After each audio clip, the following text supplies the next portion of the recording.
Ayan mga lods, isa pala ito sa mga pinupuntahan ng mga turista dito mga lods sa Baltic Island. Itong Roman Bath.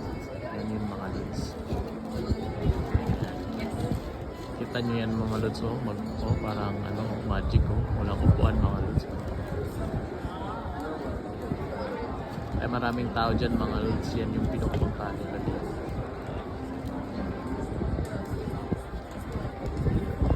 Ayan mga lods, oh, magic mga lods. Yung nasa tapat ko ito. Ayan, oh, kala nyo nakaupo yan mga lods. Nakaupo sa hangin. Kung magic yan mga lods. Ayan mga lods, oh.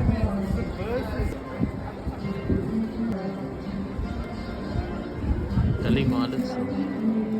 Hindi yan napupuno yung baso mga lods. Hindi napupuno. So yan pala yung pinupuntahan nila dito mga lods. So kaya maraming tao dito. Tulad ng sinasabi ko, ayan na naman lods. May kumakanta na naman mga lods. Ayan o. Ayan.